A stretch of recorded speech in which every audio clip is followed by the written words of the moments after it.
Hollywood TV.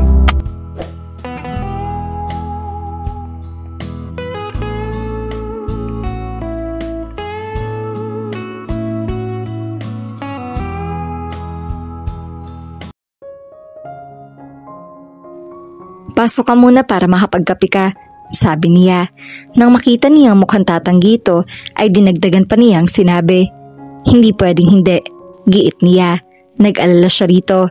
Malayo pa ang uuwian nito at bagaman hindi naman lasing, ay alam niyang may alkohol sa sistema nito. Alright, pero aminin mo muna, you just can't get enough of me. Tinampal niya ito ng banayad sa pisngi. Mauna na ako sa loob, sumunod ka na lang sa kitchen.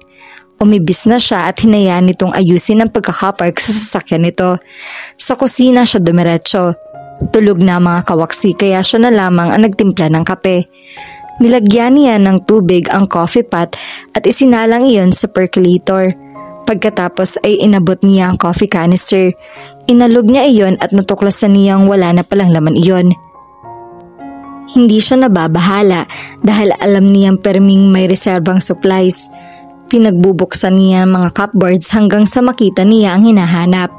Nasa pinakataas ng shelf ang pakete ng kape. Sa tingin pa lang ay alam niyang hindi na niya kayang abutin iyon.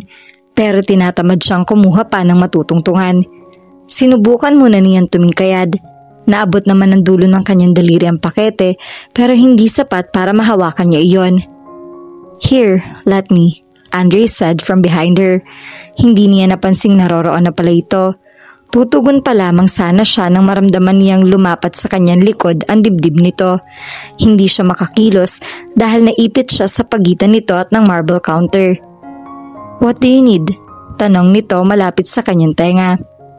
You, kagyat ay pinilig niya ang kanyang ulo sa naisip. Iyong kape, sagot niya. Walang kahirap-hirap na kinuha nito ang pakete at ipinatong sa counter. Hindi na niya natapos ang sasabihin niya dahil bigla na lamang siyang napasinghap. Nang pagkatapos hawiin ang kanyang buhok ay pinaulanan nito ng halik ang gilid ng kanyang leeg pababa hanggang sa naka-expose na bahagi ng kanyang balikat. Asymmetrical ang blusa niya at sadyang nakalaylay ang isang manggas niyon. Umungol ito. You smell so good. Pinahaba pa nito ang pagkakasambit sa katagang so. Ikaw rin, sa loob-loob niya.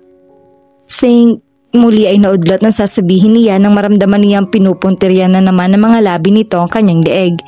Sa pagkakataong iyon ay siya naman ang umungol. Masarap sa pakiramdam ang ginagawa nito. Maya-maya pa'y sinapon na magkabilang kamay nito ang kanyang balakang at pinihit siya sa hanggang makaharap sila. Can I kiss you? Ikiniling niya ang kanyang ulo. Ngayon ka pa ba magtatanong? With that, he leaned forward and kissed her senseless.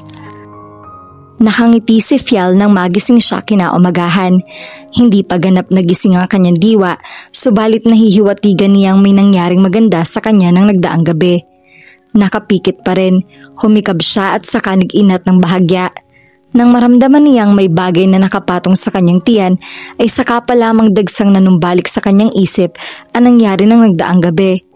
Nagmulat siya ng mga mata at ang nakangiting mukha ni Andre ang agad na bumati sa kanya. Nakahinga ito ng patagilid at nakatukod ang bisig sa ulo. Ang kabilang kamay nito ay nakapatong sa kanyang tiyan. Good morning, sleepyhead. I was watching you sleep. You look divine, sabi nito. Good morning. You look divine too. So divine it's illegal. How are you feeling? Nag-init ang kanyang mga pisngi dahil may ibang ibig sabihin ang tanong nitong iyon. Nauwi sa mas intimate na tagpo ang halik na pinagsaluhan nila nung nagdaang gabi. They ended up making love. Twice. Walang pag-aalinlangang ibinigay niya rito ang pagkababae niya at hindi siya nagsisisi sa ginawa niya. She knew she should be feeling guilty. Pero katakatakang hindi iyon ang nadarama niya ng mga sandaling iyon. Sa halip ay panatag at payapa ang kanyang kalooban. Okay naman, tugon niya. Are you sure? Pinakiramdaman niya ang kanyang sarili. Wala ni katiting na discomfort siyang nadama. Marahil ay dahil napaka-gentle nito sa kanya. Tila walang hangad dito kundi ang maging komportable siya at maging espesyal para sa kanya ang unang karanasan niya. No, I'm alright. Sure? Paniniguro nito. Yes. Good then. Iyon lamang at sinalakay nito ng halikang kanyang leeg. Doon nagsimula ang lahat ng nagdaang gabi at mukhang doon na naman magsisimula ang lahat ngayong umaga. Hindi nagtagal ay para siyang sinisilihan ng apoy. Napagtanto niyang pagdating dito ay para siyang isang manika na yari sa flammable material at ito ang posporo. Tinalunto ng dila nito ang kanyang collarbone, dahilan para mapaungol siya ng malakas.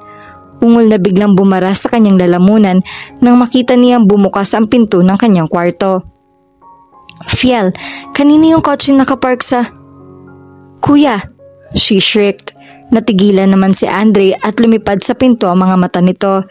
Nakita niyang gumuhit sa mukha ng kuya niya ang samot-saring emosyon mula pagkagulat, di pagkakapaniwala, disappointment, galit, hanggang sa maging blankong ekspresyon nito.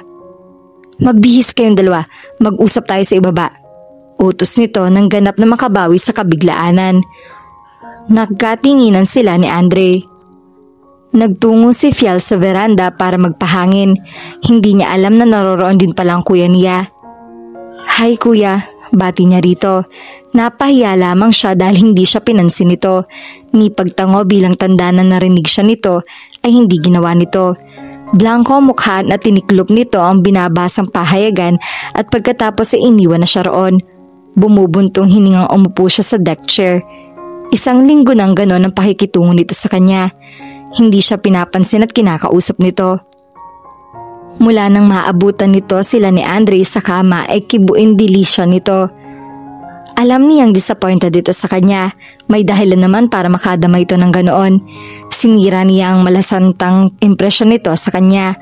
Pero sana'y maunawaan nito na matanda na siya at marunong nang bumuo ng desisyon para sa kanyang sarili.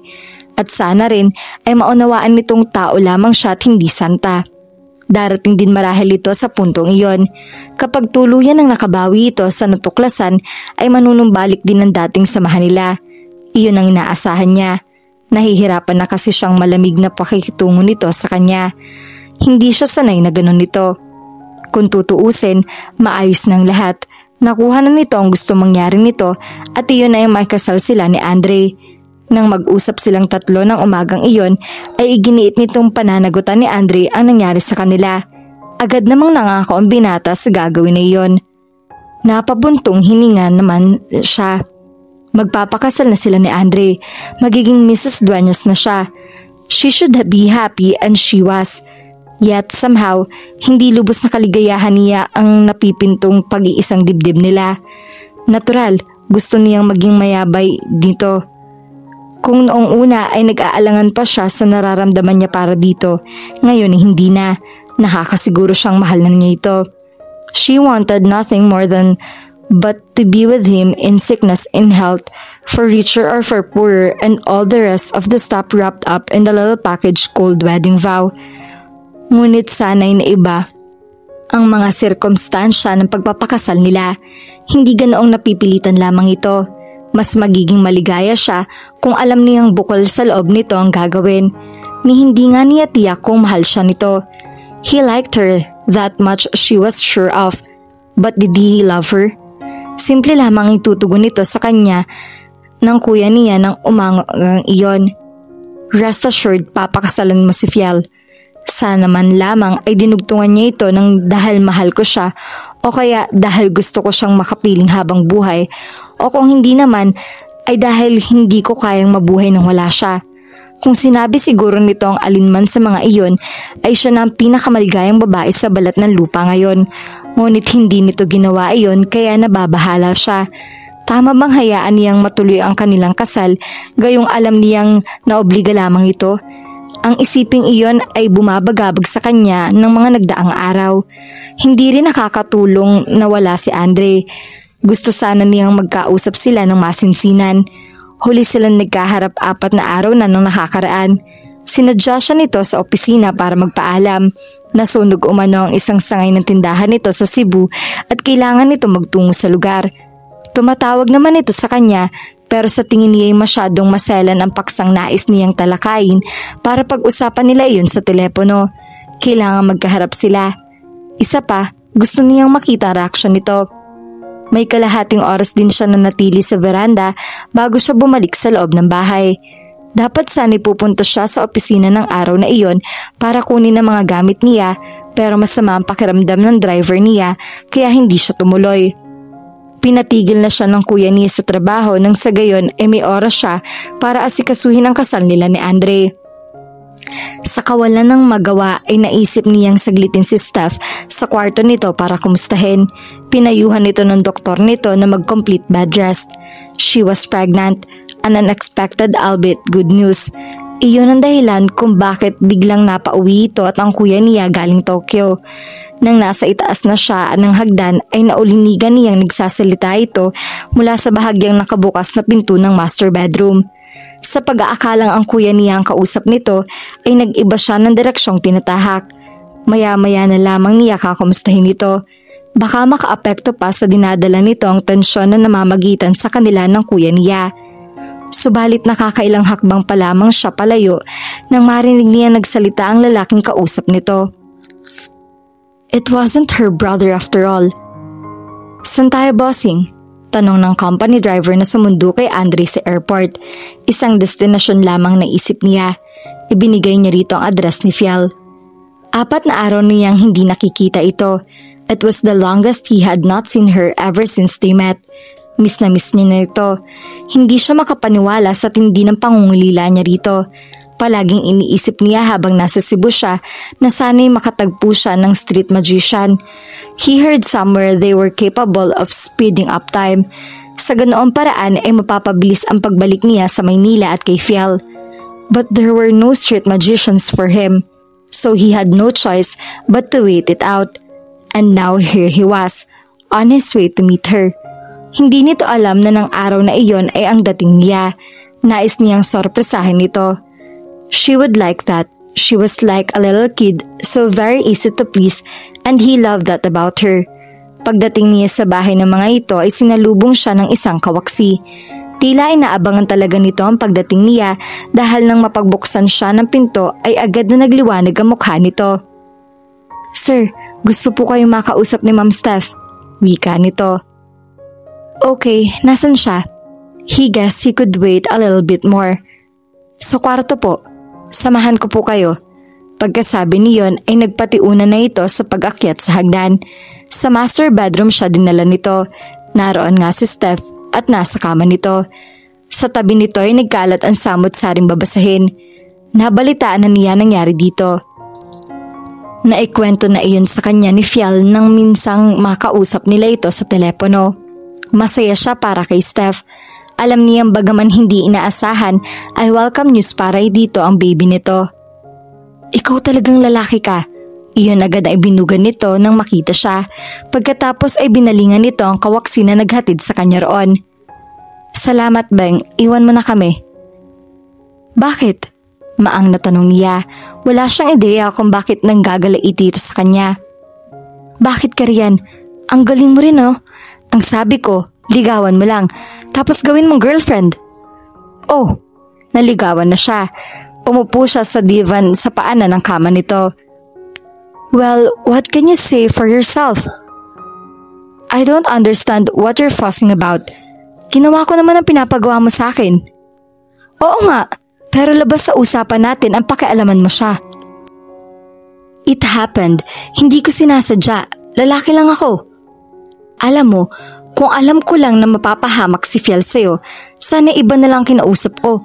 Marami namang kaibigan si CJ.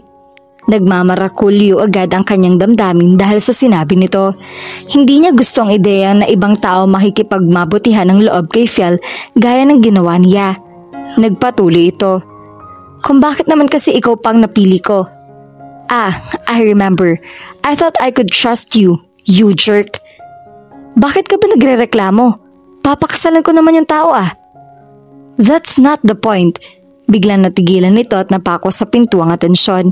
Sinundan niya ang direksyon tinitingnan nito at nanlaki ang kanya mga mata nang makita niya si Fiel na nakatayo roon. Mas maputi pa ito kaysa sa papel. Kanina ka pa ba riyan? Buhol-buhol na tanong ni Steph. Medyo. Sige, maiwan ko na kayo. Iyon lamang at umalis na ito. Base sa itsura nito, Walang dudang narinig nito ang usapan nila ni Steph. Shit, nahihilamos niya ang kanyang kamay sa kanyang mukha.